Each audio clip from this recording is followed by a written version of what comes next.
Hello, everybody.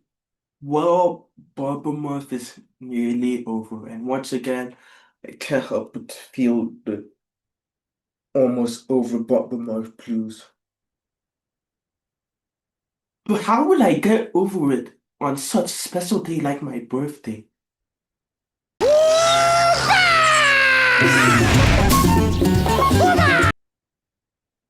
That will do.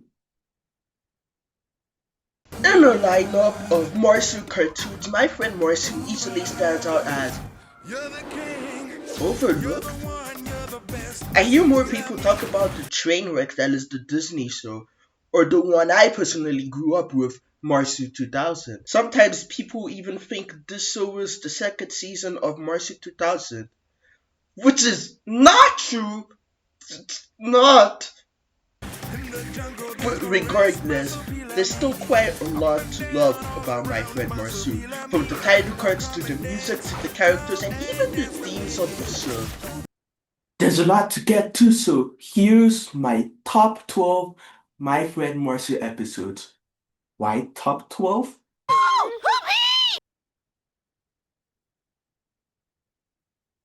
Well, I think you know why. This is my top 12 My Friend Marsu episodes.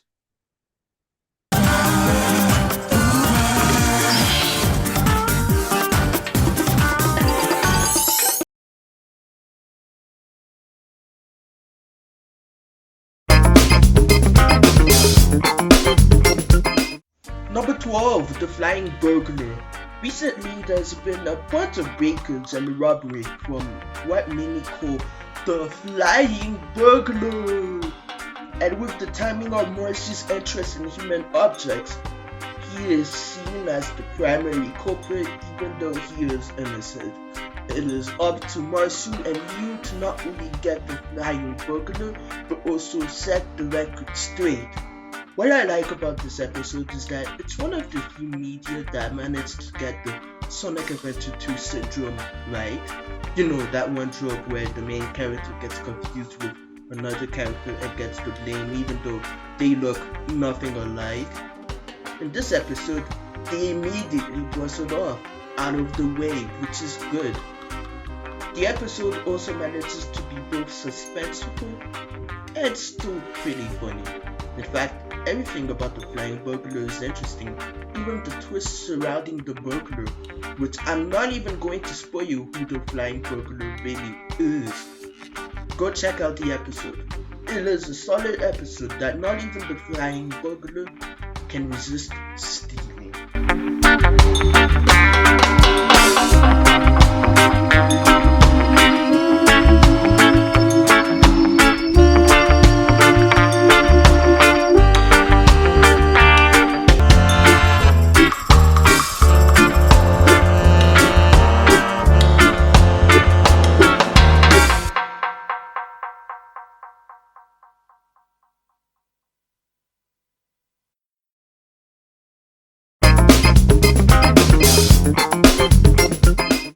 Number 11, Aquatic Rodeo.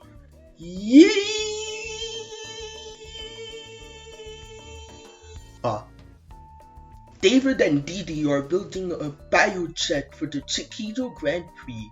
We get to see a bit of rivalry bloom between Team Marsu and Team David, which gives this episode its own unique spice. It also once again allows for some great laughs. But on top of that, the Grand Prix itself is just so much fun. Who would have thought that the water equivalent of pod racing could bring this much enjoyment? What else can I say except, oh my god, he ate the piranha bones.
Number 10. Sardine and the Dolphins. The Marsupilamis have befriended the pink dolphins. What? They exist? Go read the book. But why are Leo, Didi, and Marsu went poacher hunting and not in the Craven the Hunter way? Can you imagine? Well, anyway, not only does it turn out that Didi has a secret past, but the pink dolphins also get kidnapped. Oh no! While this episode isn't the deepest of character study, it still manages to keep you curious about Didi, what he was doing before, what made him ultimately want to save animals. And just like the number 12 spot, I'm not spoiling those answers. There's only one way to find out, and it's by diving right into Sardine and the Dolphins. Dolphins! Dolphins!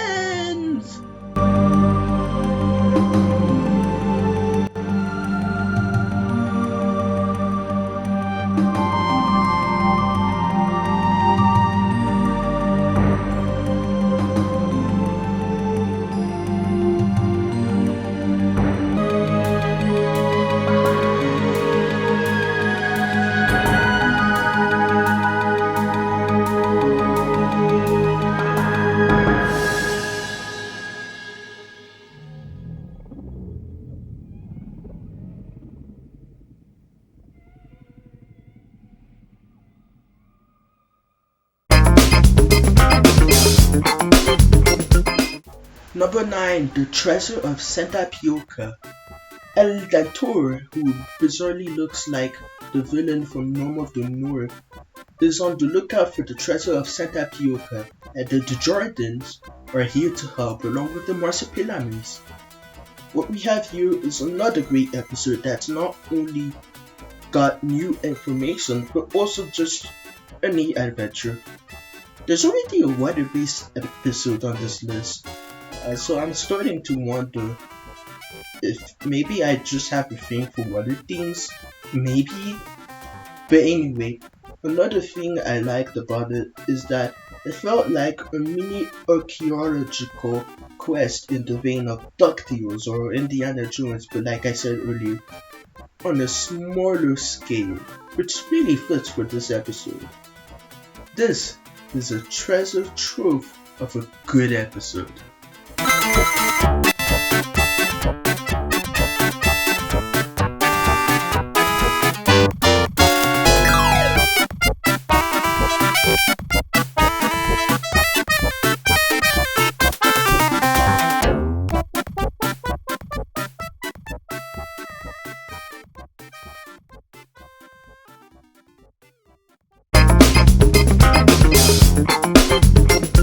Number 8. Roller Dance. From skateboarding to roller skating, is it a downgrade in terms of equipment? I don't know. Leo and Marsupilami join a Sekido rollerblade competition to prove wrong and ultimately stick it to the bullies. Sounds kinda similar to the plot of the 90s sports movies, but I digress. Well, whatever the case, this is another fun one, especially because of Marsu's and Leo's friendship, especially signing here. You really do get the feeling that they are becoming bigger and bigger best friends. Plus, the roller skating in this is fun to watch. This is a roller dance I recommend rolling into. Bend your knees! Bend your knees, use your arm!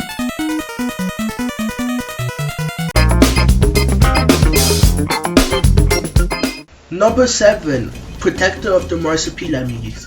Back Alive manages to find the Sky Stone and thus manage to weaken the Marsupilamis by sneaking into robotic toys. Oh hey look, I finally managed to mention Back Alive. Honestly, this episode just comes to show how much of a great villain Back Alive is, even if he doesn't know how to use his gun. I don't think it ever occurs to him to just flip the gun and go bass happy.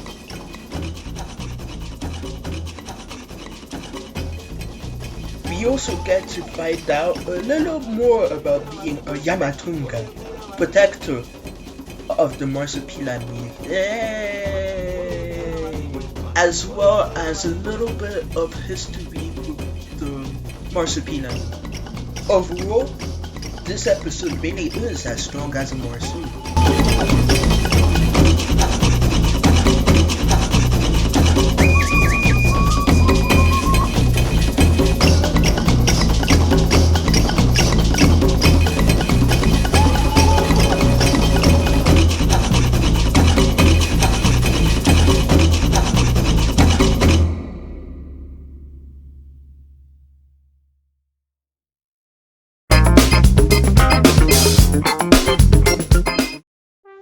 Number 6.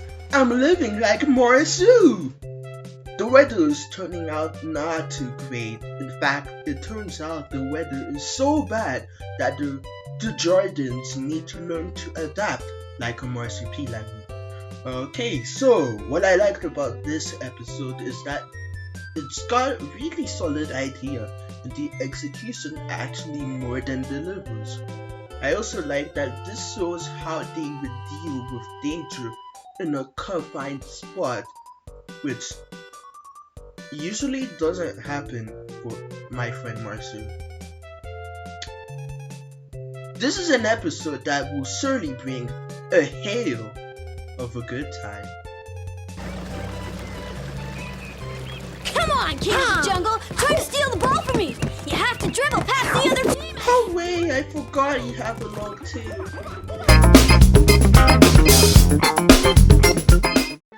Number 5, The Jaws of the Jungle. With the comics being all about environmentalism, is it really shocking that an episode like this exists at all?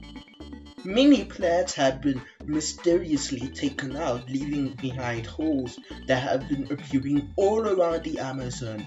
As it turns out, this was done by Mr. Global and his gum company, keeping the plants in a greenhouse to extract pollen and what else? Make more gum. What I appreciate about this episode is pretty much what I actually also appreciated about Hopper's wink wink nudge nudge for the birthday boy. And that is that both never tried to simplify the environmental problem or talk down to their audience like complete morons.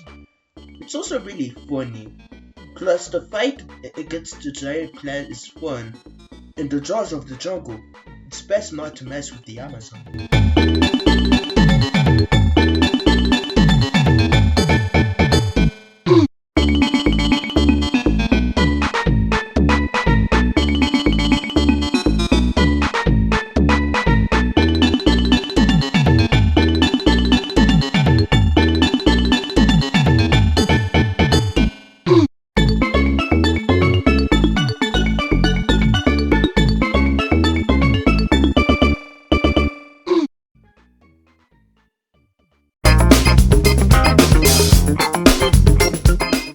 Number 4, The Disc. Through a series of circumstances, the disc David made ends up separated from him, and it is up to Leo and Marsu to get it back to him before it is too late. This is actually an instance that allows the Marsu to be outside the Amazon, which this episode manages to deliver in the idea. We also get to see a lot more than just the typical Amazon, just like Marsu himself. It honestly makes this quite a unique episode to behold, and that's on top of managing to not only get to find out about where David works, but also about his boss. This is an episode that will surely bring a distinctly great time.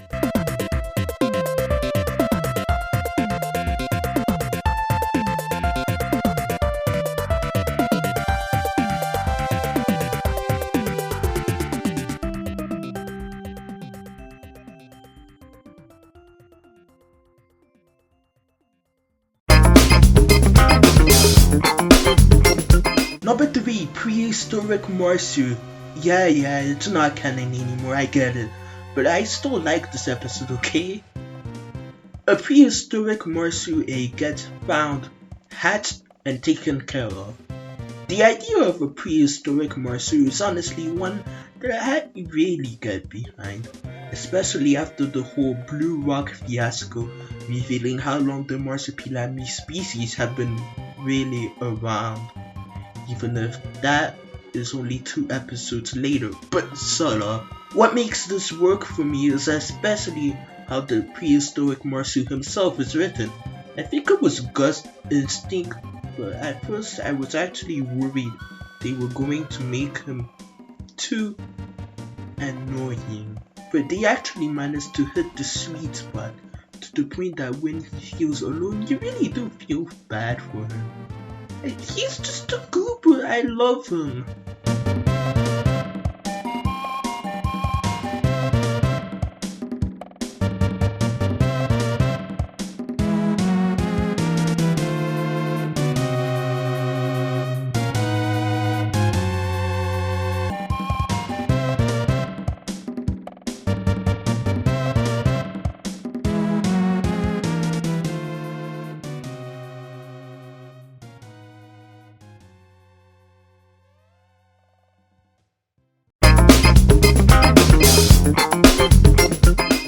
Number 2, Marsu Souvenir. So, in an attempt to capture a parrot, Marsu gets frozen today, which gives him a cold. Meanwhile, a black Marsu by the name of Marsu Noir mistakes Amanda for another similarly hair-colored human as he brings her somewhere. It is up to David and the now sneezy Marsu to find Amanda. Okay, so the original story with Marcel Noir I still find one of the best books of the comics. While this doesn't top that, it does come pretty close. Mars is such an adorable cutie pie, you just can't help but to feel bad for. I just want to give him a hug, a new home. Hot chocolate. It's also not often you see a Marsu and David team up, so that's pretty fun.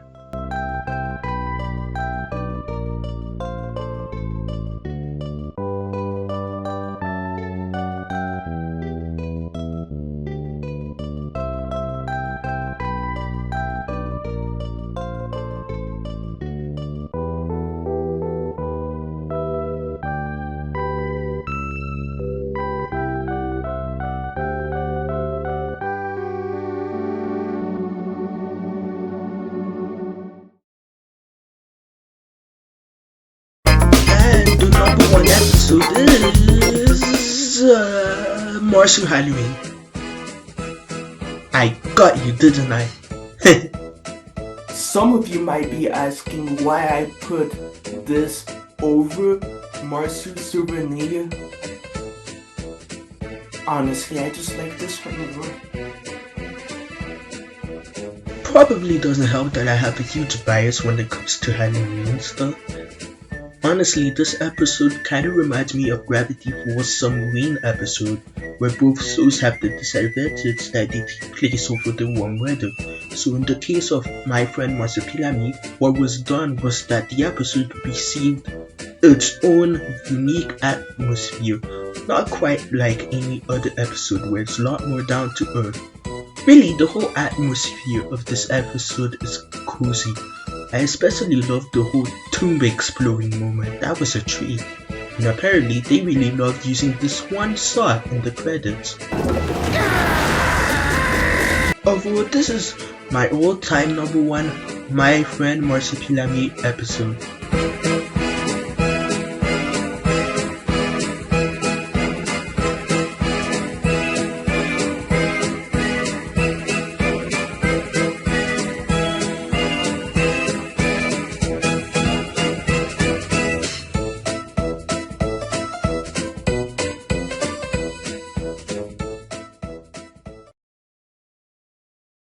Are there any episodes that I missed? And are there any episode choice you would have rather picked? Well, leave them in the comments and keep talking about an underrated show worth talking about. This was Joseph from Joseph's World, And if you excuse me, I've got a birthday cake waiting for me.